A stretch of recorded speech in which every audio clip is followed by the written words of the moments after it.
Hello બહેનો, કેમ છો? બધા મજામાં ને? ગુજરાતી ઘરેલું રસોઈમાં તમારું સ્વાગત છે. નવરાત્રિમાં માતાજીને રોજ નવી નવી પ્રસાદી આપણે ધરાવીએ છીએ. તો આજે હું પ્રસાદમાં ધરાવવા એવા પ્રસાદિયા પેડાની રેસીપી લઈને આવી છું.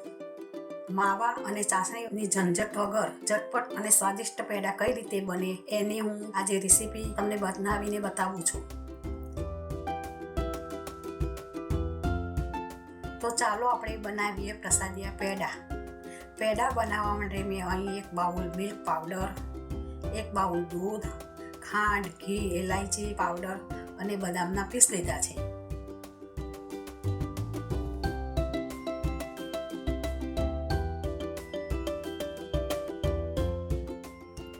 અહીં મેં એક કઢાઈ લીધી છે. તેમાં 2 ચમચી ઘી નાખ્યું.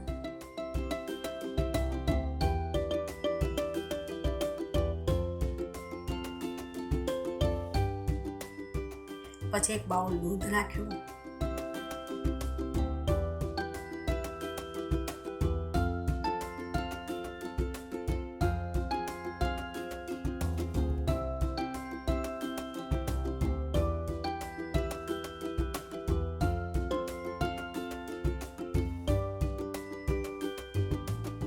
પછી 3 ચમચી ખાંડ એડ કરી. મેં અહીં ખાંડ ઓછી નાખી છે કેમ કે મિલ્ક પાવડરમાં ગળપણ પહેલેથી જ હોય છે. પણ જો તમારે તમારી રીતે ગળપણ ખાતા હોય એ રીતે તમે ગળપણ નાખી શકો છો. પછી ખાંડ ઓગળી જાય ત્યાં સુધી ધીમે તાપે હલાવતા રહેવાનું.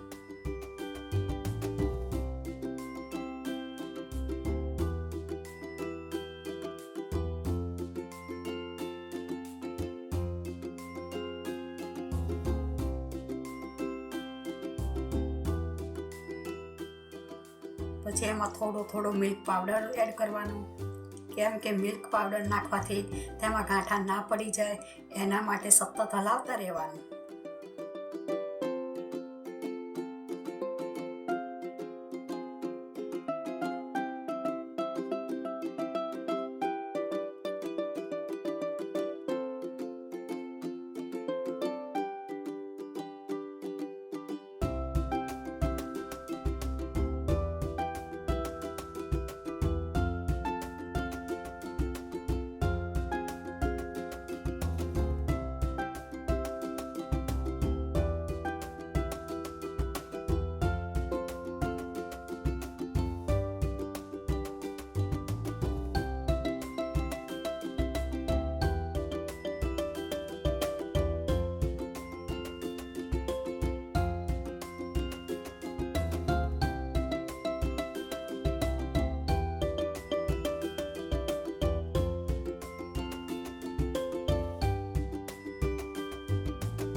પછી આપણે એમાં ઇલાયચી પાવડર નાખીશું.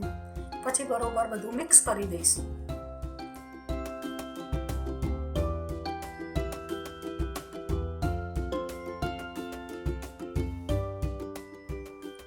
પછી આપણે ગેસ બંધ કરી દઈશું. પછી આ મિક્સરને એક બાઉલમાં કાઢી લઈશું. પછી એને 5 મિનિટ સુધી ઠંડુ પડવા દઈશું. તો પેડા બનાવવા માટે આ મિક્સર તૈયાર થઈ ગયું છે. હવે હાથ ઉપર ઘી લગાડી ને ગોળ ગોળ પેડા બનાવી દેવાના.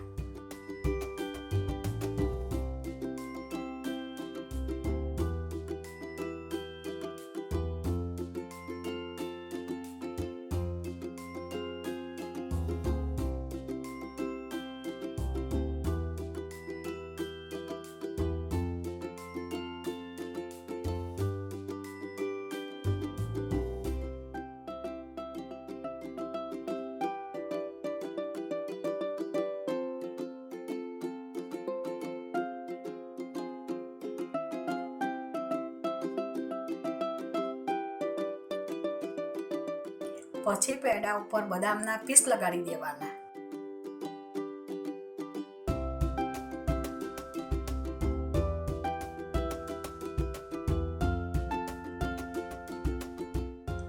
જો આપણા પ્રસાદિયા પેડા કેવા તૈયાર થઈ ગયા છે.